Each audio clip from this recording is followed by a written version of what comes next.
Well, how do you beat that? That was great.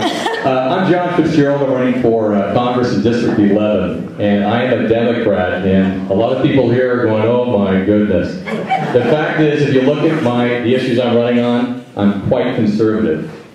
Quite conservative. And you look at George Miller, he's been there, as we know, 38 years, and look where we are today. Look at the unemployment. Look at the housing crisis.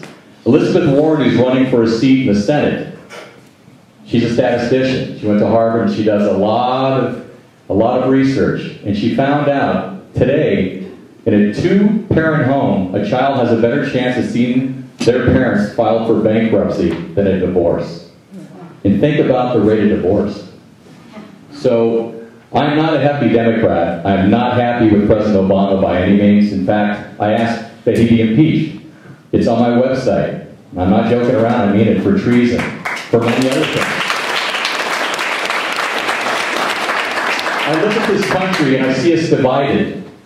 And honestly, I think people should realize and recognize, don't vote for the party, vote for the person, the issues that person's running on. Yes. We're so divided. And if you look at the news, what does the news do? You have the conservatives on one side. You have the Democrats, the liberals on the other side. They're dividing us. They're conquering us. And we're allowing it to happen. And people here, I talk to a lot of people in the Tea Party, in Solano also, they get it. They get that. But the majority of people I go out and I talk to on the street, they don't get this. They don't want to believe that is true. The National Defense Authorization Act that President Obama passed in Hawaii at about midnight, our time. How many people know about the NDAA?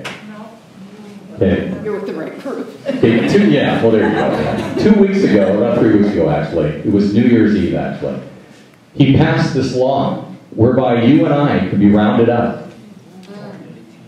Just deeming us to be a terrorist with no due process, no representation, and put away and held indefinitely. This is no joke. Now just this week, he gave a presidential directive overturning that because certain states have a lot of rights. Sheriffs have a lot of rights. We can overturn federal laws not as important as state laws and state rights. Michigan is overturning it. Utah is following suit, and many other states are following suit.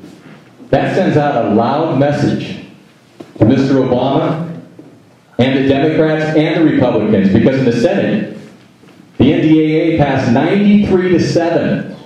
93-7. Both sides.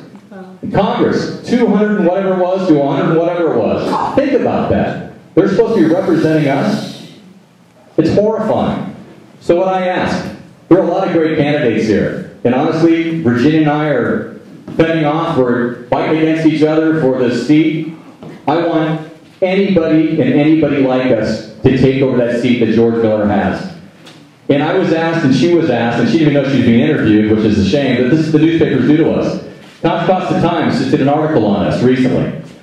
And I had a great conversation with this gentleman. I'll get his name, Thomas Barnage.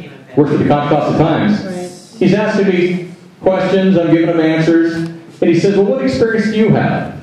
And so I turned it around on him. I said, what experience did George Miller have? Because he's trying to let me know, well, you haven't held office. I said, I'm an American citizen. I have my finger on the pulse like nobody does. I'm living the American dream, running for Congress, American nightmare, with my business down about 60%. I have kids. I'm 48 years old. He was 29 when he got in. And many people admit he got in because his dad was named George Miller. They thought they were voting for his dad. He had no experience. He was an intern for 3 to 6 months.